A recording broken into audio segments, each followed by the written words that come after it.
अब तक आपने देखा। अगर आप वो कहने की पोटली स्वीकार कर रहे हो तो मैं तुरंत पुलिस को फोन कर दूंगी और आपको दहेज के इल्जाम में गिरफ्तार करवा दूंगी। मैंने कब दहेज की बात की है?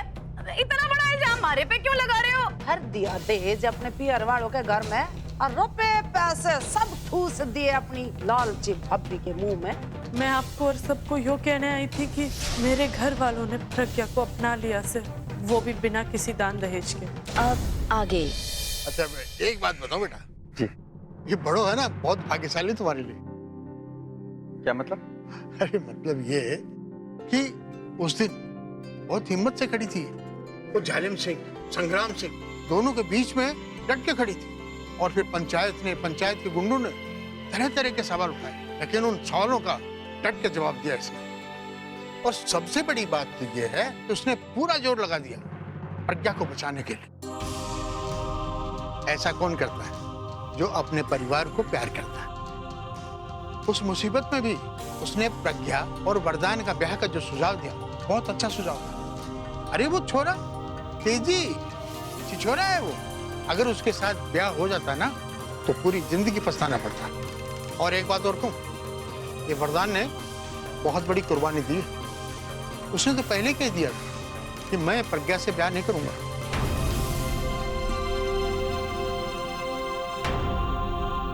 दीदी आप क्या बोल रहे हो? आप अच्छी तरह जानते हो ना मारी और प्रज्ञा जी की आपस में बढ़ती ना है। और बड़ों ने वरदान के सामने उससे भीख मांगी आगे प्रज्ञा से ब्याह करना। प्रज्ञा की जान और इज्जत का सवाल से वो मुझसे ब्याह कर ले। मैं हाथ जोड़ के भीख मांगती हूँ। बता, बड़ों ने भीख मांगी? हाँ, वरदान ने कहा क्योंकि आपको कभी भी हमारे सामने हाथ जोड़कर कुछ भी मांगने की जरूरत ना हो। आप जो भी बोल रहे हो वैसे का वैसे ही होगा। और उसने अपने सारे अनुमानों की कुर्बानी दे दी। आजकल के समय में कौन भाई अपने बहन के लिए इतना करता है? उसने अपनी बहन के साथ साथ तुम्हारी बहन का भी मान रख लिया।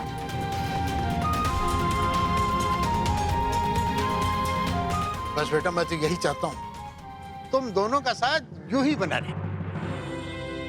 राम राम।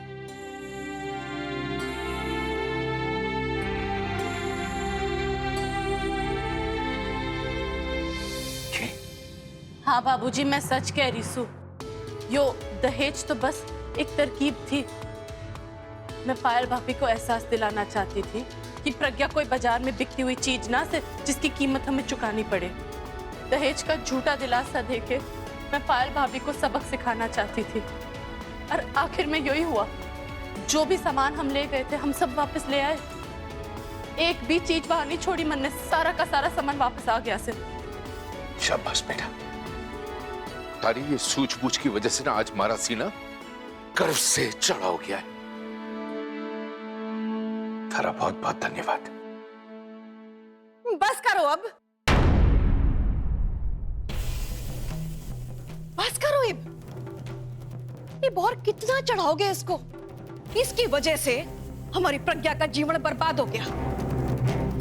खाली प्रज्ञा का क्या, भाभी का, भाई साहब का, राणा का, हम सब का।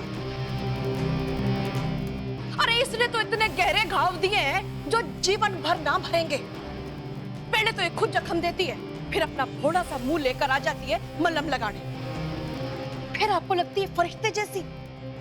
आपको इसका मलहम दिखाई देता है, हम सबके घाव ना दिखाई देते। ऐसा कुछ नहीं है मालती, कुछ नहीं। ठंडे दिमाग से 1 मिनट के लिए सोच, अगर कोमल बिटिया प्रज्ञा को उसके ससुराल में उसकी जगह न दिलाती तो आज प्रज्ञा पे क्या बीतती? बस जी बस, इसकी तरफदारी में हमारे को और कुछ ना सुनना है। क्योंकि इसने आपकी आंखों पे ऐसी पट्टी बांध रखी है कि क्या सही है क्या गलत है आपको कोई फर्क ही नजर ना आता है। इतनी बड़ी बड़ी गलती करती है ये, लेकिन आपको सब सही लगता है। आपको क्यों ना समझ में आ रहा है हमारे घर में जो मुसीबतें हैं ना, इसकी जड़ बड़ो है। इसके आने से पहले हम सब कितने खुश थे, हंसते थे, खेलते थे, खाते थे, पीते थे। लेकिन जिस दिन से ये बड़ो घर में आई है ना, हमारे घर की खुशियां तो चली गई हैं, मुसीबतों ने डेरा डाल लिया है। एक मुसीबत खत्म ना होती है तो दूसरी खड़ी कर देती है। लेकिन आपको तो कुछ दिखता ही नहीं है। इसको और बढ़ावा पे बढ़ावा दिए जा रहे हो। इतना बढ़ावा दे दिया है कि हमारे सर पे चढ़ के नाचती है यो। बस अब बड़ा अति हो गई हर चीज की। अब अगर आपने इसकी तरफदारी में कोई भी शब्द बोला या जरा सा भी इसको बढ़ावा दिया ना, तो लाखा की कसम खा के कहती हूं, मैं आपसे जिंदगी बर्बाद ना करूंगी।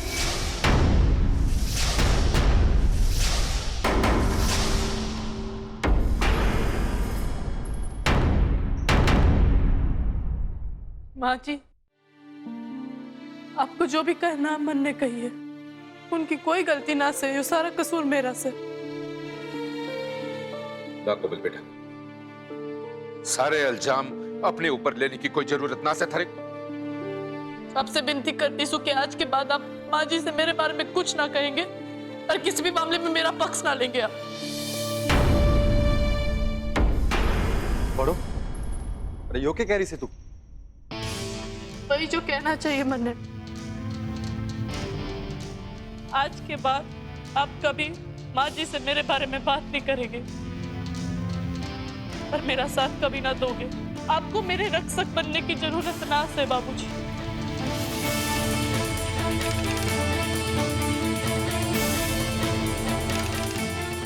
यही ना बात बड़ो बहू। जिंदगी में पहली बार थोड़े काम की बात की है बड़ो, और आपने भी सुन लिया कि क्या कहा इसने। बड़ो भी यही चाहती है कि आप उसका साथ ना दो, उसकी तरफदारी ना करो, और मैं भी यही चाहती हूं। अगर आप चाहो तो यो ही करो।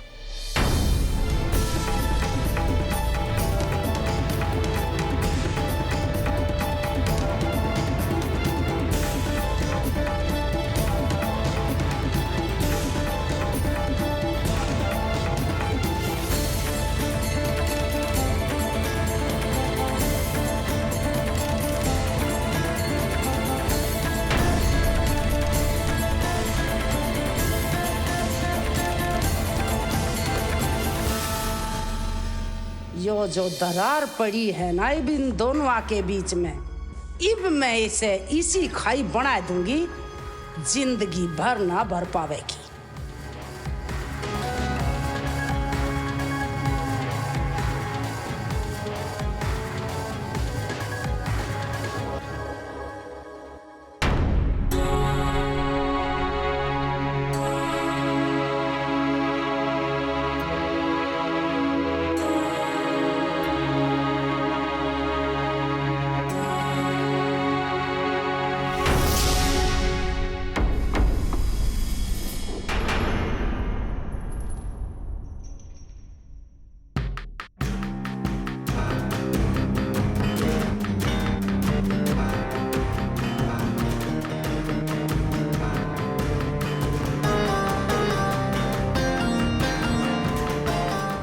अरे ना, ये तो घनी गड़बड़ हो रही से यो घर में। अब तो मन ने कुछ ना कुछ तो करना ही पड़ेगा।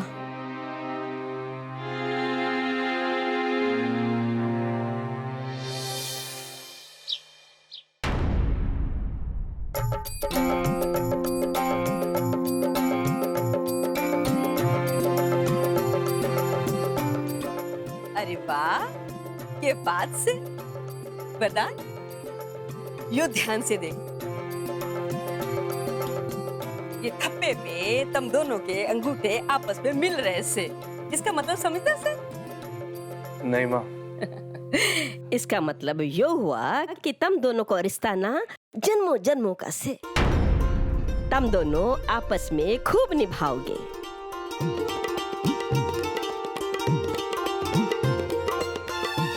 माँ कुछ भी बोलते हो आप, ये सब अंधविश्वास की बातें होती हैं, ऐसा कुछ ना होता। छोरे, ऐसा नहीं बोलते। अरे पायल, कैसी है हमारी छोरी? आइए आइए माँ। अरे विमला मस्ती, आओ बिराजो। राम राम ताई, अब बिराजो। अरे वरदान प्रज्ञा आ जाओ। माँ जी वो के है ना, जब यो रिश्ता मंजूर हो ही म्हारे को लगा कि लगे हाथ मुंह दिखाई की रस्म भी हो जाए।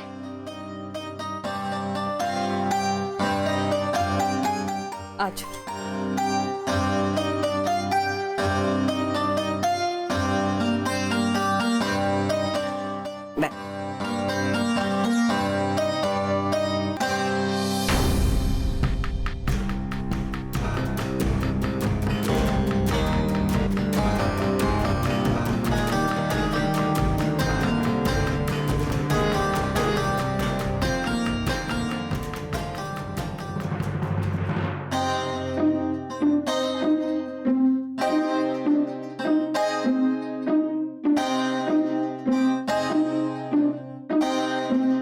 हाय हाय, मारी फूल सी बच्ची, देख तो जरा, अकल भी उतर गई बेचारी की। होनी को भला कौन टाल सके है। अब सोचो जरा, इसकी मुंह दिखाई की रस्म तो बड़े ऊंचे खानदान में होनी थी, जमींदारों के घर। पर क्या करें, हम नसीब ही खोटे हैं बेचारी के।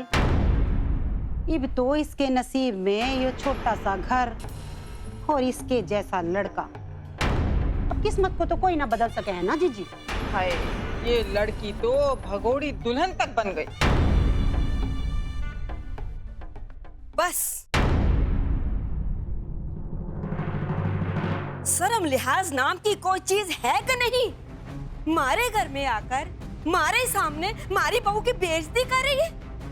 आपको क्या लग रहा है कि मीठी चाशनी में ताने डुबो डुबो कर मारे को मारोगी तो मारी समझ में कुछ ना आएगा? सही कह रही है माँ। आप लोगों में से किसी को कोई हक नहीं है कि प्रज्ञा जी के बारे में आप में से कोई भी कुछ भी कहे। आप लोग इस घर की फिक्र नहीं करो ना तो ही बेहतर होगा। वाह जी वाह, अपने घर आए मेहमान की ऐसे खातिरदारी करे हैं। अरे मेहमान है तो मेहमानों की तरह बर्ताव करो ना।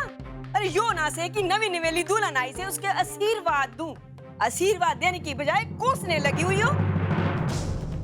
अरे बिमला, जरा अपने गिरबान में झांक कर देख, अपने दिमाग पे जोर डाल कि याद दिलाऊं तने। हरी बड़ी छोरी के कांड, मारी बहू पे ऊपर उंगली उठाने की बजाय अपनी छोरी के कांड याद कर। याद है तने जब शादी से पहले घर से कितनी बार वो भाग गई थी?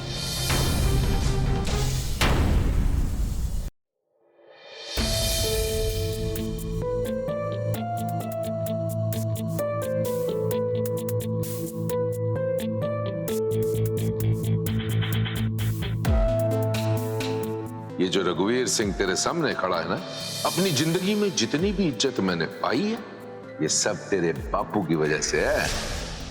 अरे जानती है बेटा, मैं अगर चिराग लेकर भी बाहर निकलूं ना तो थारी जैसी बहू मेरे को मिल ही नहीं सकती। पहलवान को परख करना बहुत अच्छे से आता है, तो वो सारे गुण जो एक अच्छे पहलवान में होने चाहिए ना, हम थारे में देखें। और हमारे को यकीन है कि तू बहुत जिम्मेदारी से इसे निभाएगी।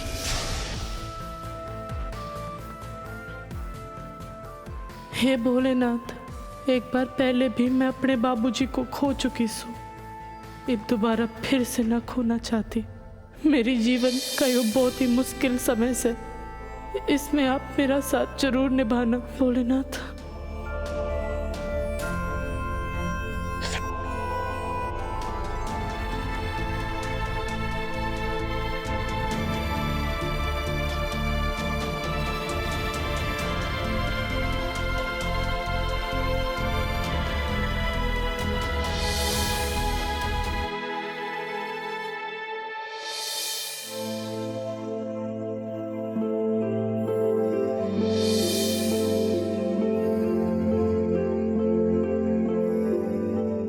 बढ़ो बढ़ो। तुम्हारी खाकी रंग वाली शर्ट ना मिल रही से, तूने देखी कहीं? एक काम कर, हमारी मदद कर उसको खोजने में। आपने पहनी तो से। अरे मैं भी ना कितना लल्लू। अच्छा, एक यो के बाद से आज इतनी देर हो गई, तू हमारा मलाई वाला दूध ना लेके आई। ये भी काम कर, जल्दी जा रसोई में और दूध का गिलास लेकर आ। मन ने पहले ही बना के आपके कमरे में रख दिया था।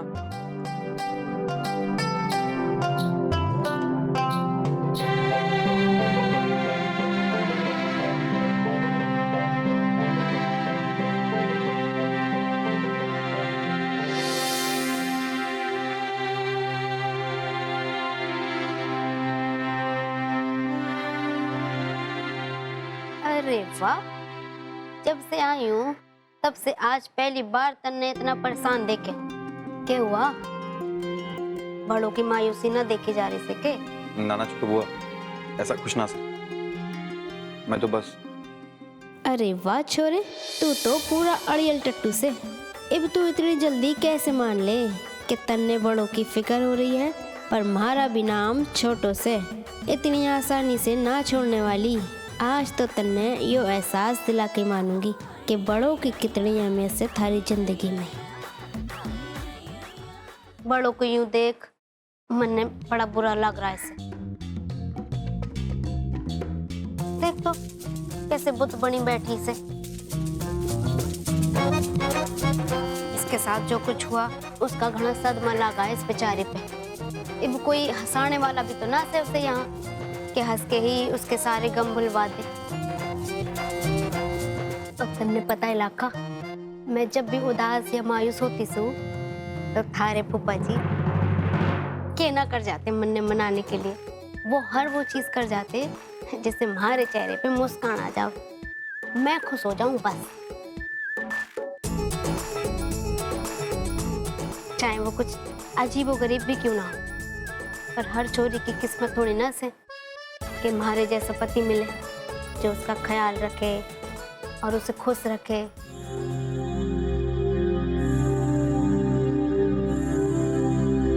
और आप समदन जी, आप भी भूल गए आपकी प्यारी लाडली छोरी पायल के किस्से? अरे सारे सिरसा में मारा नाक कटवा के रख दिया घूस खाकर। मारी छोरी के घर मारा आना जाना बंद हो गया थारी इस लाडली छोरी की वजह से। तुम लोग मारी बात कान खोलकर सुन लो। प्रज्ञा मारी बहू से आज के बाद हमारे सामने या हमारी पीठ के पीछे प्रज्ञा के बारे में कोई भी उल्टी सुल्टी बात की तो हमारे से बुरा कोई नहीं होगा। अब मैं आप लोगों के सामने हाथ जोड़ूं कि कृपा करके आप हमारे घर से चले जाइए। चलो जी चलो, हमारे को भी कोई शौक ना है इनके घर आने का। चलो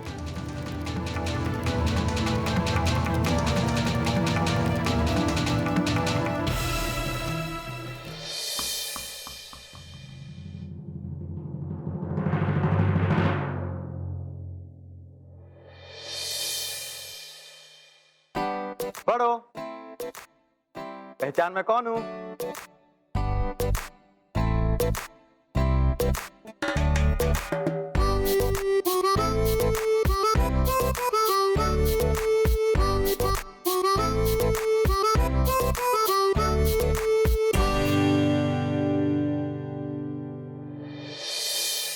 साला मैं तो साहब बन गया, अरे साला मैं तो साहब बन गया, ये साहब बन के कैसा तन गया। ये सूट मेरा देखो, ये बूट मेरा देखो, जैसे गोरा कोई लंदन का।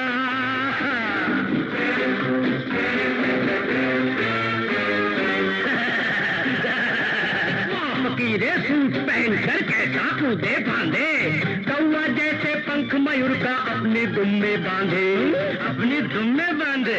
क्या जाना हम इस भेजा में क्या क्या नक्शा खींचा, लीडर लोग की ऊंची बातें क्या समझे तुम नीचा, क्या समझे तुम नीचा।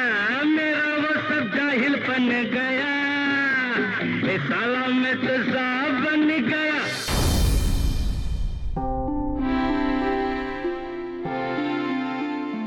इतना सब कुछ करने के बाद भी मैं बड़ों के चेहरे पे एक हल्की सी भी मुस्कान ना ला पाया। कुछ और ही करना पड़ेगा।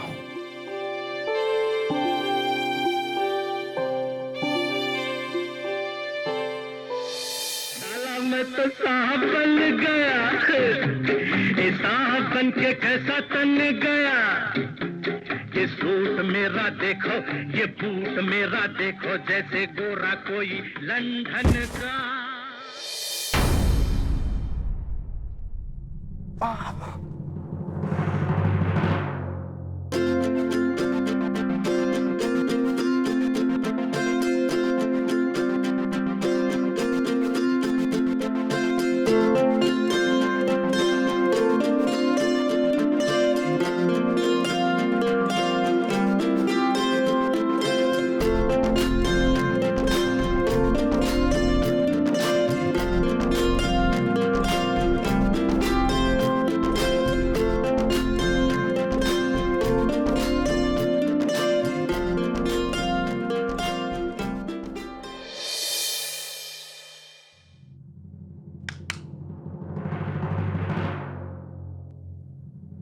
तुम्हें सच में ना पहचाना मैं कौन हूँ?